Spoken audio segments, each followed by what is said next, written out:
quand la parole dit quelque chose qui nous blesse, je ne suis pas d'accord. Je ne veux pas. Alors que la Bible, je vais vous dire quelque chose. Moi, de mon opinion, la Bible est la parole la plus blessante.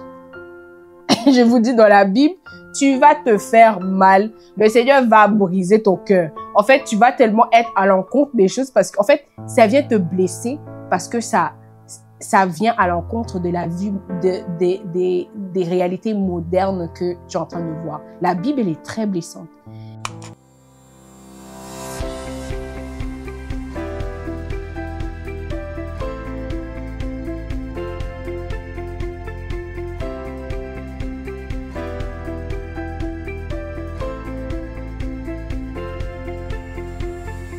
Allô, bonjour tout le monde, bienvenue sur cet nouvel épisode, nouvelle discussion avec moi, Nelly, sur Cathotalks, où nous discutons de tout ce qui est catholique d'un point de vue d'une jeune catholique. Alors, comme d'habitude, on va se disposer et on va accueillir l'Esprit Saint. Donc, au nom du Père et du Fils et du Saint-Esprit, Amen. Père éternel, Dieu Tout-Puissant, nous voulons te dire merci.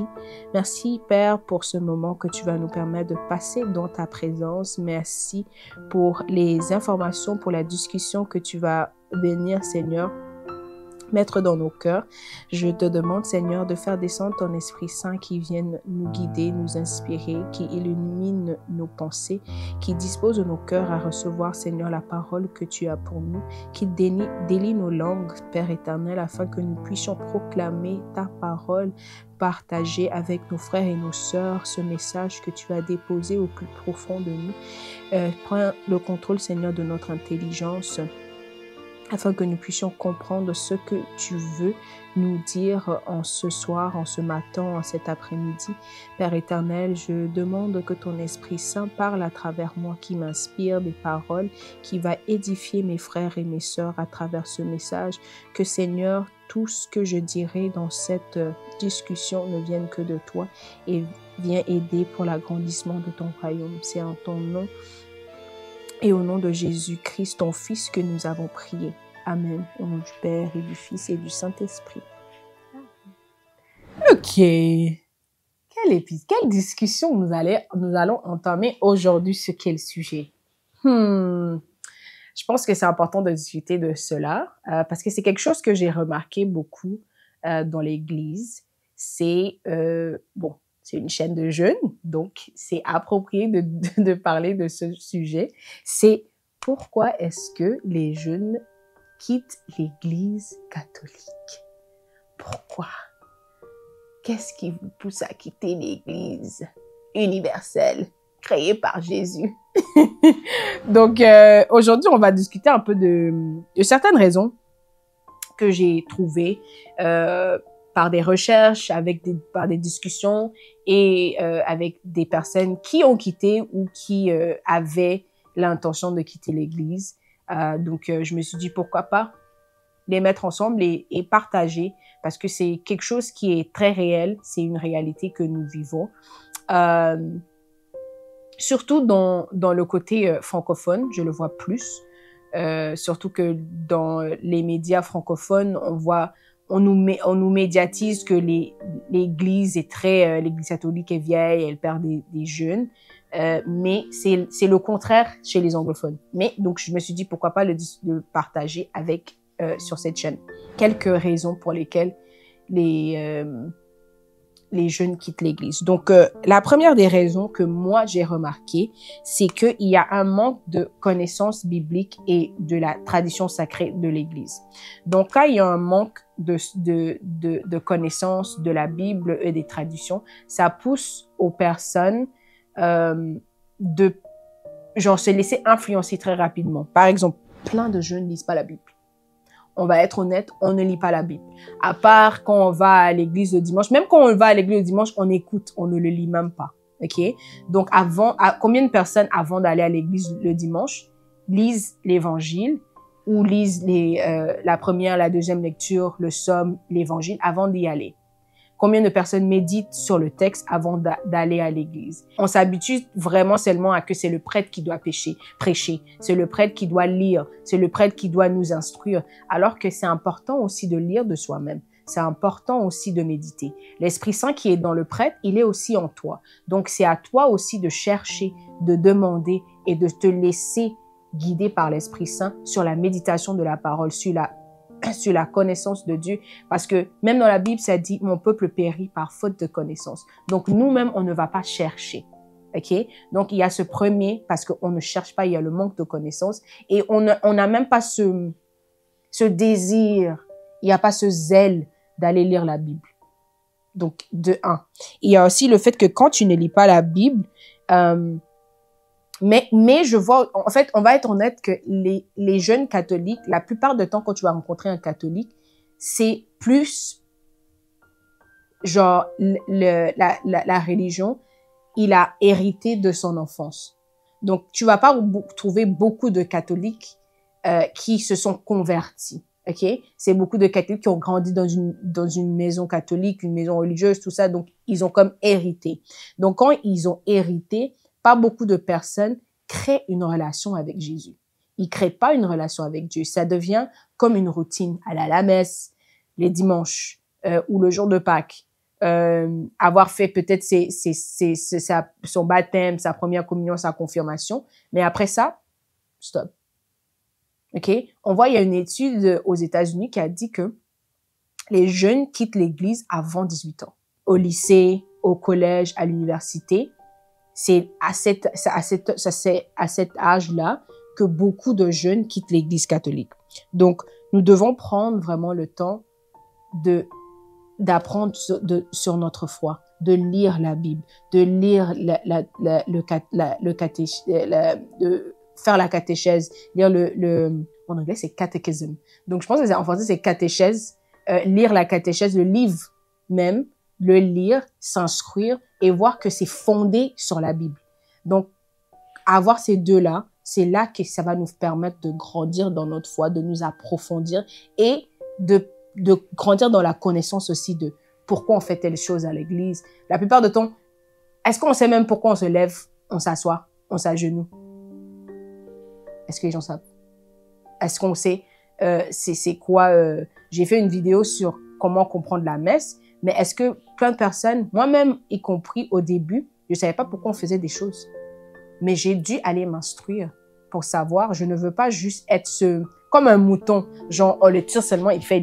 Je veux savoir pourquoi tu fais ça. Moi, de nature, je suis quelqu'un je suis très inquisitive. Genre, je pose beaucoup de questions. Je sais pas si c'est français, mais je pose beaucoup de questions.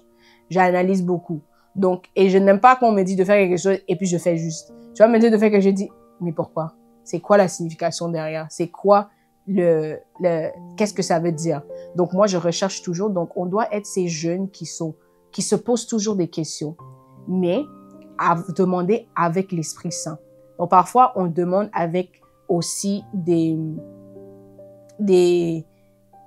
pensées négatives que les gens ont déjà mis dans notre tête. Là, on pose des questions, mais on doit poser des questions du point de vue de « je suis curieuse, je veux en savoir plus ». C'est avec cette mentalité-là qu'on doit vouloir s'instruire. La plupart du temps aussi, on ne comprend pas, il y a l'incompréhension des enseignements. C'est-à-dire, on comprend mal les enseignements catholiques où ils les perçoivent comme dépassés ou incompatibles avec leur situation actuelle. Donc, leur point de vue moderne sur des questions comme la science, la politique, la sexualité ou la justice sociale. La plupart du temps, on ne comprend pas les enseignements dessus. Et aussi, quand la parole dit quelque chose qui nous blesse, je ne suis pas d'accord. Je ne veux pas. Alors que la Bible, je vais vous dire quelque chose. Moi, de mon opinion, la Bible est la parole la plus blessante. Je vous dis, dans la Bible, tu vas te faire mal. Le Seigneur va briser ton cœur. En fait, tu vas tellement être à l'encontre des choses parce qu'en fait, ça vient te blesser parce que ça vient à l'encontre de la vie, des réalités modernes que tu es en train de voir. La Bible, elle est très blessante. Et je pense que si on est d'accord sur que on va lire des choses qui, certes, ça ne va pas nous plaire personnellement, mais c'est la parole de Dieu. Et c'est vrai. On ne doit pas chercher ce qui nous rend confortable. On ne doit pas chercher ce qui me fait sentir bien. Parce que quand tu quittes l'église, c'est « Oh, j'aime pas parce que l'église enseigne sur tel. J'aime pas parce que le prêtre, il a dit tel. Je suis pas d'accord dessus, donc je vais quitter. Je vais aller à une église qui est d'accord avec mes points de vue. » Donc, quand tu vas aller dans l'église, là, et que le jour que le pasteur va prêcher quelque chose que tu n'as pas aimé, tu vas encore partir dans une autre église. Demandons-nous. Est-ce que tu cherches tu cherches Jésus? Est-ce que tu cherches à créer une relation avec Jésus? Ou bien tu cherches à confirmer tes propres vues, tes propres idées? Parce que Dieu va aller à l'encontre de tes pensées, hein? 100% des temps. Il va aller à l'encontre de tes pensées. Pas parce qu'il ne t'aime pas, mais parce que c'est lui qui est la vérité. Parce qu'il nous dit ce dont on a besoin. On a besoin d'entendre les réalités qui sortent de la Bible. On ne doit pas chercher à être confortable. On ne doit pas chercher à être d'accord nécessairement avec un sujet.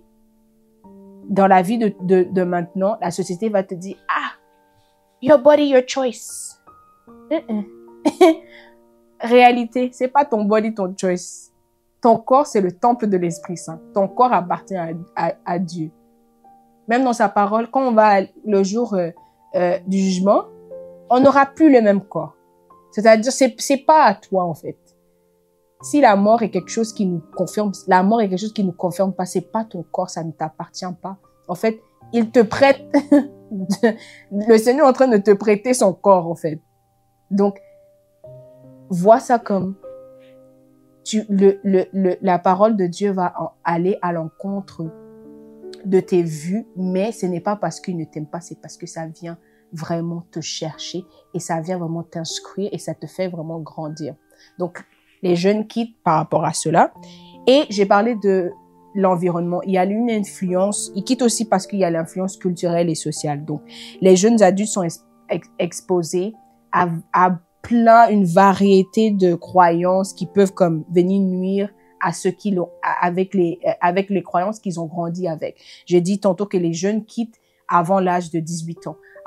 Au lycée, au collège, à l'université, tu es déjà exposé à plein de choses, à plein de divergences, à plein de croyances qui vont à l'encontre de ce que Dieu dit dans sa parole. Ça va à l'encontre des valeurs que le Seigneur t'enseigne. Ça va à l'encontre des valeurs traditionnelles que l'Église nous enseigne. Donc, on est déjà exposé. Et il y a aussi ce truc en tant qu'humain, en tant que jeune, on veut plaire à tout le monde.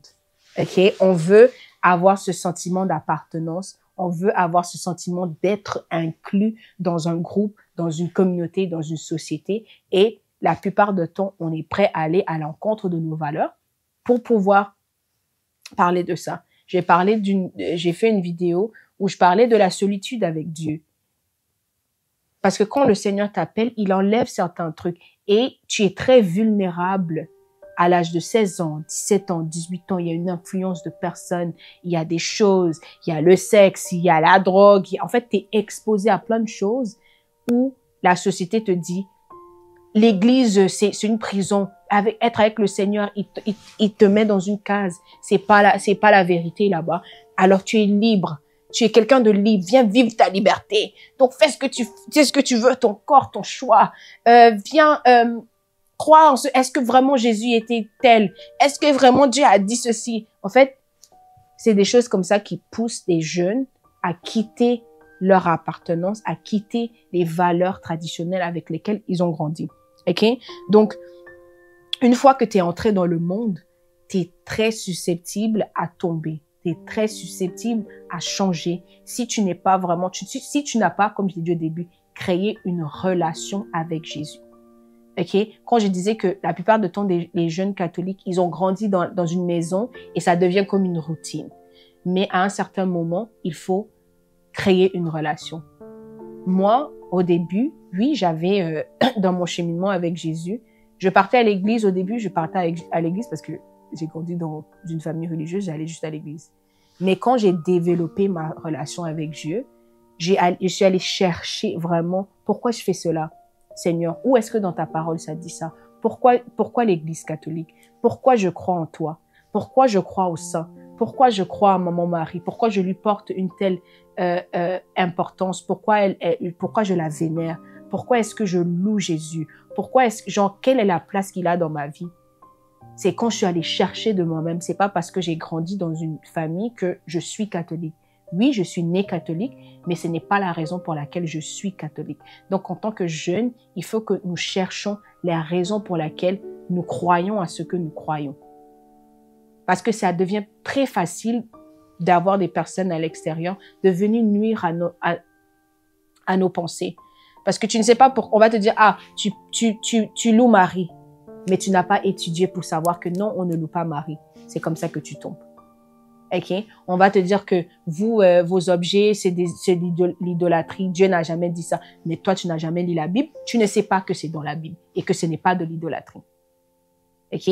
On va te dire, par exemple, la contraception, c'est pas dans la Bible. Mais tu n'as pas. En fait, c'est pas chrétien, tout ça. Mais toi-même, tu ne t'es pas inscrit et tu tombes. C'est comme ça, petit à petit, tu commences à t'éloigner de ta croyance parce que toi-même, tu ne t'es pas instruit. Parce que eux, ils vont lire la Bible. Il va te donner des versets pour supporter l'argument qu'il a. Mais toi, parce que tu ne t'es pas instruit, tu n'as pas de versets, tu n'as pas d'argument, tu vas juste croire et tu vas partir. Donc, il y a ça. Et il y a aussi le manque d'engagement. On va pas se mentir, les jeunes manquent le zèle de vouloir s'impliquer dans l'église. Peut-être parce qu'ils se sentent que l'église a l'air archaïque et l'église ne crée pas un environnement où ils peuvent vraiment s'engager. Et pour ça que moi, vraiment, j'aime ce que le pape François a fait, c'est que pour lui, il a vraiment essayé de pousser les jeunes à prendre leur place dans l'église. Il nous donne vraiment cette autonomie de vraiment s'imposer dans l'église, de prendre notre place, la place qui nous est juste. L'église catholique est très, très riche. Il y a plein de ministères où tu peux servir en tant que jeune. Il y a plein. Donc, ne te retiens pas à te dire que où tu es, ce n'est pas la bonne place. Tu vis dans l'idolâtrie, tu loues Marie, les saints ont pris les morts. Mais non. Les jeunes, c'est manque de connaissances, influence culturelle, le manque d'engagement envers l'Église et honnêtement, pour moi, le numéro 1, c'est que les jeunes ne connaissent pas leur identité en Christ. En français, en anglais, on dit « If you don't know who you are, someone else will tell you who you are ». Donc, si tu ne sais pas qui tu es, quelqu'un d'autre va te dire qui tu es. Donc, qui es-tu? C'est quoi ton identité en Christ? Quand tu sauras ça, tu sauras vraiment marcher dans cette confiance, marcher vraiment en... Moi, je suis solide dans la foi catholique. Pas parce que mon père est catholique, pas parce que ma mère est catholique, mais parce que je sais que l'Église catholique, c'est la vérité. Je sais que l'Église catholique, Jésus a fondé cette Église. Et je sais que Saint-Pierre, c'était le premier pape. C'est vraiment la pierre où le Seigneur a construit son Église. Et je n'irai nulle part. Mes enfants, ma progéniture vont être catholiques. Pas parce que je suis catholique, mais parce qu'ils vont s'instruire de où sort cette foi, pourquoi et qui est Jésus. Ok, donc vraiment si je dois conclure en globalisé, moi je vous dis, cherchez la communauté, lire la Bible, cherchez un mentorat, approchez des personnes qui vous inspirent, des personnes dans votre communauté que vous avez l'impression qu'ils ont un peu plus une connaissance, ok? Servez à l'église, impliquez-vous dans la communauté, engagement, regardez les réseaux sociaux, il y a plein de choses qui sont à votre disponibilité. Vraiment, prendre le temps de chercher. Ne vous retenez pas, ok? Donc, si cet épisode vous a plu, n'oubliez pas de partager, de commenter, de liker, de mettre en commentaire qu'est-ce qui vous retient à l'Église catholique? C'est ça une question que je vais vous demander. Qu'est-ce qui vous retient à l'Église catholique? Dites-moi en commentaire. On va discuter. J'aimerais vraiment échanger avec vous dans les commentaires sur ce sujet. Je pense que c'est un sujet assez large. Peut-être je vais inviter quelqu'un. Je sais je connais des personnes qui ont voulu quitter l'Église et je vais vraiment avoir leur perspective de pourquoi ils sont restés et partager. Puis il y a sûrement plein de jeunes qui sont dans la même situation. Donc, on se dit à très bientôt dans un nouvel épisode.